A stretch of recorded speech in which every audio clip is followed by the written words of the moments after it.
கன்னிகா தோஷம் பெண்களுக்கு மட்டும்தானா? கிடையாது, ஆண்களுக்கும் இருக்கு. இந்த கன்னிகா தோஷம் ருது ஜாதகத்தில் மட்டும்தான் பார்க்க முடியுமா அப்படின்னா, இப்பெல்லாம் ருது ஜாதகம் யாருமே பார்க்கறது கிடையாது. இது வந்து ரொம்ப ரொம்ப ரேரான ஒரு தோஷம். இது யாருக்கு வரும் அப்படின்னு நீங்கள் கேட்டிங்கன்னா, சரி இந்த தோஷம் வந்ததுனால இவ்வளோதானா எங்கள் லைஃபு, இதுக்கு மேலே நாங்கள் இதை வந்து வெளியே வர முடியாதா, வேத ரீதியாக ஜாதக ரீதியாக இதை எப்படி க்யூர் பண்ணிக்கலாம் அப்படிங்கிற ஒரு சில வழிமுறைகளெல்லாம் நான் சொல்கிறேன்.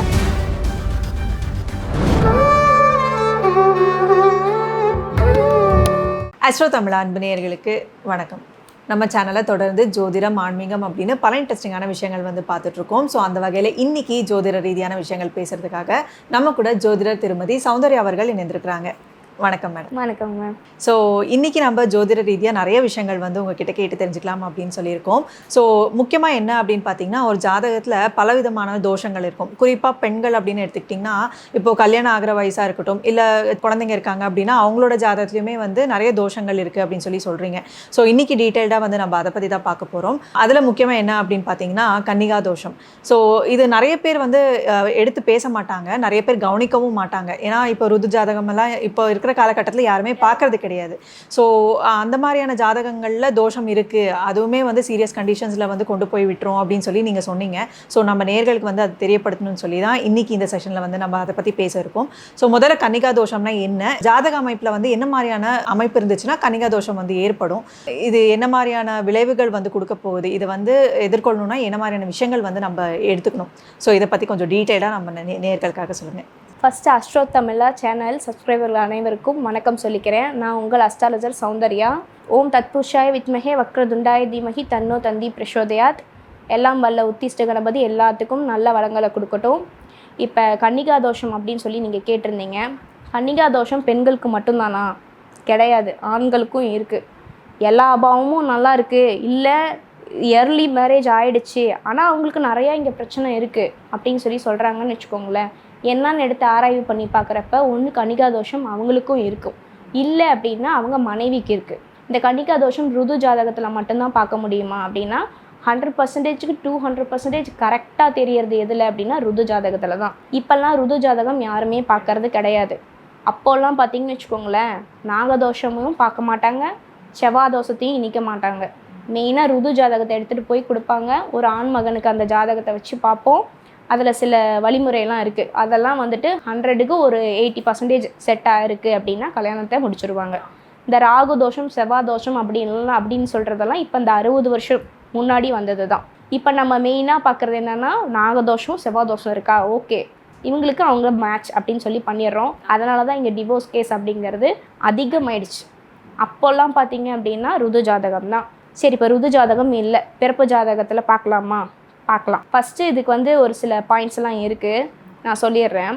1ஆம் பாவம், 2ஆம் பாவம், 4ஆம் பாவம், 7ஆம் பாவம், 8ஆம் பாவம், இந்த பாவங்கள் எல்லாம் திதி சூனியத்துலேயோ முடக்குலேயோ இல்லை அவங்களுக்கு இருக்கக்கூடாத ஒரு பொசிஷன்லேயோ, அதாவது 3, 6, 8, 12லேயோ மாட்டிருச்சு. ப்ளஸ் வந்துட்டு ஞாயிற்றுக்கிழமை, சனிக்கிழமை, செவ்வாய்க்கிழமை, அமாவாசைக்கு முன்னாடி 3 திதி ப்ளஸ் வந்துட்டு பின்னாடி 3 திதி, பௌர்ணமியில் முன்னாடி 3 திதி ப்ளஸ் முன்னாடி 3 திதி. இந்த திதி, இந்த நான் சொன்ன நட்சத்திரம் வந்து பார்த்திங்க அப்படின்னா கார்த்திகை நட்சத்திரம், சுவாதி, திருவாதிரை, இந்த 3 நட்சத்திரத்தில் பிறந்தவங்க. இதெல்லாம் கனெக்ட் ஆகியும் கூட பாவங்கள் நல்லா இருந்துச்சுன்னா அது கன்னிகா தோஷம் கிடையாது. நேயர்கள் இப்போ வந்துட்டு நான் பார்க்குறேன், கன்னிகா தோஷம் அப்படிங்கிறது இன்னொரு இதுலேயும் நான் குறிப்பிட்டிருந்தேன்.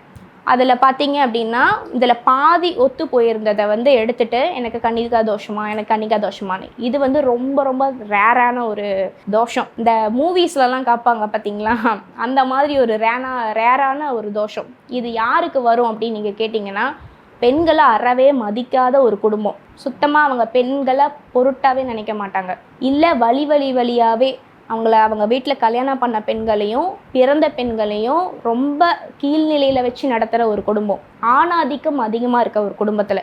இதே ஆண்களுக்கு இருக்கே அது என்ன அப்படின்னு சொல்லி கேட்டிங்க அப்படின்னா, அங்கே வந்துட்டு இந்த ஆண்களுக்கு இருக்குது அப்படிங்கன்னா பெண்களை வந்து இழிவாக நடத்துகிறாங்க. பெண்களுக்கு இருக்குது அப்படின்னா வச்சுக்கோங்களேன், அவங்க முன்னோர் வழியில் இருக்க பெண்கள், இப்போ வந்து நான் வந்து ஒரு முன்னோர் வழியில் வரேன் அப்படின்னு சொன்னேன்னா, எனக்கு ஒருத்தர் பிடிச்சிருக்கு, நான் லவ் மேரேஜ் பண்ணுறேன்னு சொல்கிறேன். அது இப்போ அது லவ் மேரேஜ் அப்படிங்கிறது 80% இங்கே ஃபால்ட்டாக போகுது, அதை நம்ம ஒத்துக்கிறோம். ஆனால் வந்துட்டு அந்த காலத்தில் எல்லாமே வந்து ஒரு உணர்வு பூர்வமாக போனது. அங்கே ஜாதி வெறி அப்படிங்கிறது இங்கே அதிகமாக இருந்தது. அதன் காரணமாகவோ இல்லை வேறு எதன் காரணமாகவோ ட்ரெடிஷ்னலுக்காகவோ கௌரவ கொலையெல்லாம் பண்ணியிருப்பாங்க தெரியுங்களா? அந்த மாதிரி ஒரு இதுக்காகவோ இல்லை ப்ரெக்னெண்ட்டாக இருக்க லேடியை வந்துட்டு குடும்பத்தை விட்டு ஒதுக்கி வைக்கிறது, இந்த மாதிரி பெரிய பெரிய பாவங்கள் செஞ்சவங்கலாம். அதே போல் சாதுக்களை பழிச்சவங்க, இவங்களுக்கு எல்லாம் வந்துட்டு இந்த தோஷம் வரும் அப்படின்னு சொல்லிட்டு நம்ம சொல்கிறோம். சரி, அப்படி பார்த்தா இங்கே எங்கே போனாலுமே நமக்கு பெண் சாபம் தானே சொல்கிறாங்க, பித்ரு சாபம்னு சொல்கிறாங்கல்ல. அந்த மாதிரி இது ஒரு காமனான சாபமா? கிடையாது.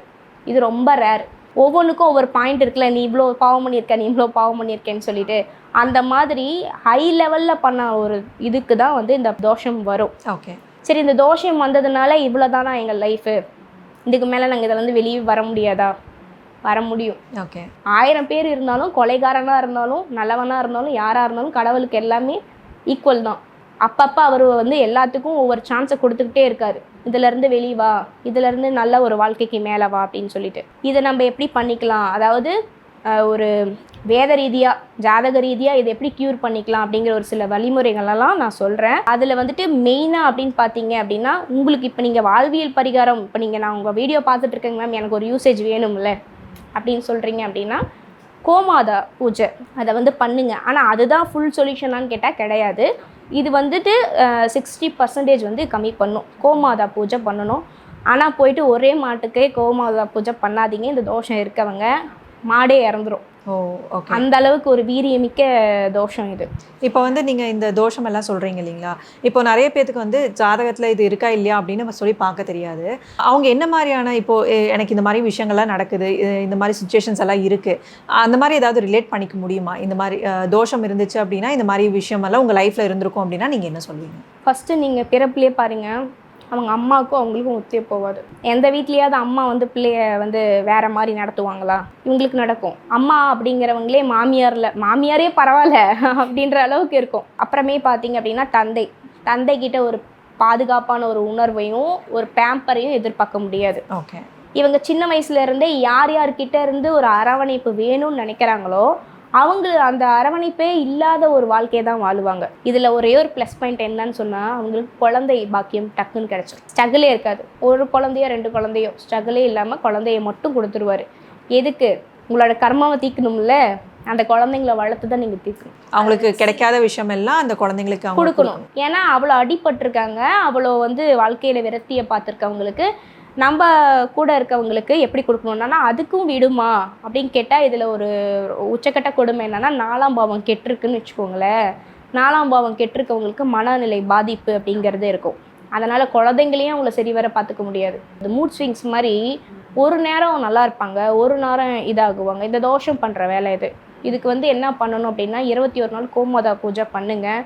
முடிஞ்ச அளவுக்கு சாணத்தில் கை வச்சுக்கிட்டே இருங்க. பிரம்ம முகூர்த்தத்தில் எழுந்துறீங்க. நெய் தீபம், நல்லெண்ணெய் தீபம் வீட்டில் எரிஞ்ச வண்ணமாகவே இருக்கணும். இதெல்லாம் வந்து எப்பேற்பட்ட தோஷத்தையும் நிவர்த்தி பண்ணி கனெக்ட் பண்ணும், பிரபஞ்சத்தோட கனெக்ட் பண்ணி நமக்கே உள்ளுணர்வாக தோணும். இப்போ திடீர்னு நம்ம இந்த கோயிலுக்கு போகலான்னு பிளான் பண்ண மாட்டோம், அந்த கோயிலுக்குள்ளே போய் நம்ம உட்காருவோம். ஏன்? அப்பன் முருகனோ அப்பன் சிவனோ வா வா நீங்கள் வந்து உட்காரு அப்படின்னு கூப்பிட்டுருப்பாங்க. அந்த மாதிரி இந்த பிரபஞ்சம் அப்படிங்கிறது நம்மளை வந்துட்டு ஏதாவது ஒன்று கனெக்ட் பண்ணும். இதுக்கு எப்படி ஃபஸ்ட்டு நீங்கள் அந்த கனெக்ட் பண்ணணும் அப்படின்னா, பிரம்ம முகூர்த்த வழிபாடு, கோமாதா வழிபாடு, ப்ளஸ் வந்துட்டு சாணத்தை தொடுறது, பசு நெய் தீபம், நல்லெண்ணெய் தீபம் அப்படிங்கிறது வந்துட்டு வீட்டில் எரிஞ்சுக்கிட்டே இருக்கணும். அதோட ஸ்மெல், அதோட வந்து நம்ம மேலே பட்டுக்கிட்டே இருக்கணும். இன்னொன்று வந்துட்டு முடிஞ்ச அளவுக்கு அன்னதானம் கொடுத்துக்கிட்டே இருங்க. இன்னொரு சீக்ரெட் பாயிண்ட்டுன்னு நான் சொல்கிறேன், பிளட்டு டொனேட் பண்ணுறது கொடுத்துக்கிட்டே பண்ணுங்கள். இல்லைங்க எனக்கே ஹீமோக்ளோபின் கம்மி, ஏன்னா இந்த தோஷம் இருக்கவங்களுக்கு ஹீமோக்ளோபின் கம்மியாக தான் இருக்கும். ஏன் அப்படின்னா அவங்களுக்கு பிரெயின் நல்லா ஆக்டிவேட் ஆகணும்னு வச்சுக்கோங்களேன். சயின்டிஃபிக்காக பாருங்கள், பிளட்டு நல்லா இருக்கணும், ஹார்மோன்ஸ் எல்லாம் நல்லா இருக்கணும், உடலில் இருக்க ஒரு ஸ்ட்ரென்த் எல்லாமே கரெக்டாக இருக்கணும், உள்ளுறுப்புகள் கரெக்டாக இயங்கணும். இது வந்து இவ்வளோ தோஷம் இருக்குது, இத்தனை பாவம் முடங்கியிருக்கே, எப்படி கரெக்டாக இருக்கும்? ஹீமோக்ளோபின் அங்கே வந்து இதாக தான் இருக்கும். அப்படிங்கிறப்ப எப்படி ரத்த தானம் பண்ண முடியும் அப்படின்னா, ரெட் கலரில் இருக்கிறது இல்லை அயன் அதிகமாகக்கூடிய ஃப்ரூட்ஸு, அந்த கேட்டகரியில் வர திங்ஸ் எல்லாம் வந்து நீங்கள் தானமாக கொடுக்க உங்களுக்கு இது வந்து க்யூர் ஆகும். சரி, இவ்வளோ தோஷங்கள் இருக்க எங்களுக்கு வந்து பொருளாதாரம் நல்லா இருக்குமா, இவ்வளோ நீங்கள் சொல்கிறீங்களே கொடுக்கணுன்னு அப்படின்னு? கன்ஃபார்ம் இருக்கும். இந்த தோஷம் இருக்கவங்களுக்கு எப்படியோ ஒரு வகையில் பொருளாதாரம் அப்படிங்கிறது நல்லாயிருக்கும், வேலைங்கிறது நல்லாயிருக்கும். அகம் சார்ந்த ஒரு லைஃப்பில் பார்த்தீங்கன்னு வச்சுக்கோங்களேன், இந்த பொண்ணுக்கு என்ன, இந்த தம்பிக்கு என்ன, அவ்வளோ சம்பாதிக்கிறாரு, பார்க்க அழகாக இருக்காரு, குழந்தைங்க இருக்குது, நீட்டாக இருக்காரு அப்படின்னு சொல்லுவாங்க. உள் சார்ந்த பிரச்சனைகள் அவங்க கிட்ட நீங்கள் கேட்டிங்கன்னா நம்மளால் அதை ஜீர்ணிக்க முடியாத லெவலுக்கு இருக்கும் இந்த தோஷம். இதோட இம்பேக்ட் வந்து அந்த அளவுக்கு இருக்கும். ஓகே, இது பெண்களுக்கு மட்டும்தானா அப்படின்னு கேட்கும்பொழுது நீங்கள் ஆண்களுக்கும் இருக்கும் அப்படின்னு சொன்னீங்க. ஸோ அவங்களோட ஜாதக அமைப்பு வந்து எப்படி இருந்தால் இந்த கன்னி தோஷம் அப்படிங்கிறது வந்து இருக்குங்க? ஃபர்ஸ்ட் நம்பர் 1, சின்ன வயசுலேருந்தே வந்துட்டு கோஹெட்டில் படிக்கிறாங்க. ஓகே, பெண்களுடைய ஒரு இணக்கமான ஒரு உறவே அவங்களுக்கு இருக்காது. பெண்களோட மனநிலையே அவங்களால புரிஞ்சுக்கவும் முடியாது. இது ஒன்று. அம்மாவோட இணக்கமாக இருக்கக்கூடிய ஒரு வாய்ப்பு அப்படிங்கிறதும் அவங்களுக்கு லைஃப்பில் கிடைக்காது. சகோதரிகளோட இணக்கமாக இருக்கக்கூடிய ஒரு வாய்ப்பும் அவங்களுக்கு கிடைக்காது. மேக்ஸிமம் பார்த்திங்கன்னா அவங்க ஒரே ஒரு பையனாக இருப்பாங்க, இல்லை அவங்க வீட்டில் பொன் குழந்தை இல்லாதவங்களாக இருப்பாங்க. இன்னொன்று, கல்யாணம் பண்ணிக்கிட்ட ஒரு பொண்ணு வந்து இவர் எவ்வளோதான் நல்லவராக இருந்தாலும் புரிஞ்சிக்க மாட்டாங்க. நான் நல்லா தாங்க மேம் இருக்கேன், அவங்களுக்கு என்னென்ன ஃபெசிலிட்டிஸோ எல்லாம் பண்ணி கொடுக்குறேன், உருகி லவ் பண்ணுறேன், அந்த என் ஒய்ஃப் வந்து என்னை கண்டுக்கவே மாட்டேங்கிறாங்க அப்படின்னா அதுக்கு இது ரீசன் தான். அது வந்து நம்ம ரேண்டமாக எடுத்து பார்ப்போம், சுக்கரன் பலமாக தானே இருக்குது, தசா புத்தி நல்லா இருக்கு, என்ன பிரச்சனை அப்படின்னு சொல்லிட்டு அந்த பொண்ணோட ஜாதகத்தை எடுத்து நம்ம ஃபுல்லாக ஃபைண்ட் அவுட் பண்ணிகிட்ருப்போம். ஆனால் இந்த தோஷம் அப்படிங்கிறது ஆண்களுக்கு பிரதிபலிக்குது, அதை நம்ம பார்க்கணும்.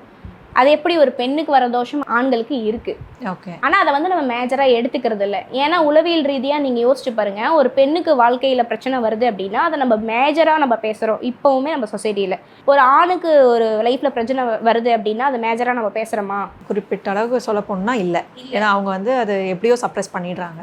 ஏன் அப்படின்னா பொருளாதாரத்தில் ஃபோக்கஸ் பண்ணு, ஏர்னிங்ஸில் ஃபோக்கஸ் பண்ணு அப்படின்னா இந்த தோஷம் இருக்கவங்களுக்கு ஏர்னிங்ஸ் நல்லா தானே இருக்குது. அப்போ வந்து இதை வந்து இருக்குது, ஆனால் வெளியே எக்ஸ்போஸ் பண்ண மாட்டேங்கிறாங்க. இதை ஃபைண்ட் அவுட் பண்ணணும். எந்த ஒரு மனுஷனுமே உடலை தாண்டி குடும்பம் அப்படிங்கிறது நல்லா இருக்கும் பொழுது மட்டும்தான் அவங்களோட மனநிலையும் உடல்நிலையும் சீரான ஒரு இதில் போகும். அதை ஃபைண்ட் அவுட் பண்ணணும். இதில் வந்து இது ரெண்டையுமே ரொம்ப பாதிக்கக்கூடிய தோஷம் அப்படின்னா இது ஃபர்ஸ்ட் லெவலில் விஷகணிகா தோஷம் தான் இருக்குது. இந்த தோஷம் எல்லாம் வந்து நிவர்த்தி பண்ணிட முடியுமா? என்னதான் நம்ம பரிகாரம் இதெல்லாமே நீங்கள் ஜாதகம் பார்த்து அவங்களுக்குன்னு குறிப்பிட்ட ஒரு பரிகாரம் சொன்னாலுமே இந்த தோஷம் வந்து பரிகாரம் மூலியமாக வந்து தீர்த்துக்க முடியுமா? முடியும். இது எக்ஸாம்பிளுக்கு சொல்லணும் அப்படின்னா, இப்போ ஒரு கேன்சர் இருக்குது, கேன்சர் வந்துருச்சுன்னு சொல்லிட்டு விட்டுருவோமா? நம்ம இல்லை, ட்ரீட்மெண்ட் போவோம், மெடிசன் நம்ம எடுத்துக்கிட்டே இருப்போம். எந்த அளவு வரலும் நம்ம மெடிசன் எடுத்துக்கிட்டே இருப்போம், அது க்யூர் ஆகிற வரைக்கும். இல்லைனா அது க்யூர் ஆகலை, லைஃப் லாங் இருக்க தான் செய்யும் அப்படின்னா லைஃப் லாங் கூட எடுத்துக்கிட்டே தான் இருப்போம். இது வந்து நான் லைஃப் லாங் பீரியட்னு சொல்ல கிடையாது. அதுக்குன்னு ஒரு முறை இருக்குது. இவங்க ஜாதகத்தில் இத்தனை முறை பண்ணணும், அதாவது 11 முறை இந்த இதை பண்ணணும், 12 முறை இந்த மாதிரி பண்ணணும், இவ்வளோ வீரியம் இருக்குது அப்படிங்கிறது. எக்ஸாம்பிள் சொல்லணுன்னு வச்சுக்கோங்களேன், காலசர்ப தோஷம் நம்ம கேள்விப்பட்டிருப்போம். கிரகங்கள் எல்லாம் ராகு கேது பிடியில் மாட்டிக்கும்னு சொல்லிட்டு, அதை விட கொடூரமான தோஷம் இது. அப்படிங்கிறப்ப இதோட வீரியம் எவ்வளோ இருக்குது, டிகிரி வைஸ் எந்த பாகையில் நிற்கிது அப்படிங்கிறத நம்ம பார்த்துட்டு டிசைட் பண்ணி நம்ம பண்ணுறது தான். ஆனால் க்யூர் பண்ண முடியுமானா முடியும். எப்படி இதோட பலன் தெரியும் அப்படின்னிங்கன்னா, 1, 2, 3 முறையிலேயே ஃபஸ்ட்டு க்யூர் ஆகிறது எது அப்படின்னா நீங்கள் தோஷம் உள்ளவங்க வந்து க்யூர் ஆகுவாங்க. அவங்களுக்கே வந்து தெரியும். எப்படின்னா முன்ன இருந்த நம்ம மனநிலைக்கும் இப்போ இருக்க மனநிலைக்கும், முன்ன இருந்த நம்ம ஃபோக்கஸ்க்கும் இப்போ இருக்க ஒரு ஃபோக்கஸ்க்கும், நம்ம முன்ன இருந்த ஒரு புரிதலுக்கும் இப்போ இருக்க ஒரு புரிதலும் இவ்வளோ வேற்றுமையாக இருக்கா, இவ்வளோ பாசிட்டிவாக நமக்கு ஹை ஆயிருக்கா அப்படிங்கிறத அவங்களுக்கே உணர முடியும். ஓகே, ஸோ இதெல்லாமே வந்து அவங்களோட சுய ஜாதகத்தை வச்சு இப்போ இந்த ப்ராப்ளம்ஸ் எல்லாம் நானும் ஃபேஸ் பண்ணுறேன் அப்படிங்கும்பொழுது அவங்களோட சுய ஜாதகத்தில் இந்த மாதிரி அமைப்பு இருக்கா அப்படின்னு சொல்லி அவங்க கேட்டு தெரிஞ்சுக்கும் பொழுது இது எல்லாமே வந்து தெரிய வரும். நிறைய பேர் வந்து இது கவனிக்க மாட்டாங்க, இதெல்லாம் வந்து ஜாதகத்தில் தெரியுமா அப்படின்னு சொல்லி ஒரு கொஷின் மார்க்கோட இருந்திருப்பாங்க. ஸோ இதுக்கு எல்லாமே ஒரு தீர்வாக, இதுக்குமே வந்து ஒரு தீர்வு இருக்குது அப்படின்னு சொல்லி ரொம்ப டீட்டெயில்டாக இந்த வீடியோவில் வந்து எக்ஸ்பிளைன் பண்ணியிருக்கீங்க. மேலும் அவங்களோட சுய ஜாதகத்தில் இன்னும் என்ன மாதிரியான விஷயங்கள் இருக்குது அப்படின்னு சொல்லி டீட்டெயில்டாக வந்து பார்த்து அதற்கேற்ற மாதிரியான பரிகாரங்கள் வந்து பண்ணும்பொழுது இன்னுமே சீக்கிரமாக நிவர்த்தி அடையும் அப்படிங்கிற மாதிரியும் சொல்லியிருக்கீங்க. ஸோ கண்டிப்பாக இது நம்ம நேயர்களுக்கு ரொம்பவே யூஸ்ஃபுல்லாக இருக்கும்னு சொல்லி நம்புகிறோம். ஸோ தொடர்ந்து ஜோதிடம் சார்ந்த நிறைய விஷயங்கள் வந்து அடுத்தடுத்து பேசலாம். அது வரைக்கும் நன்றி, வணக்கம். நன்றி, வணக்கம்.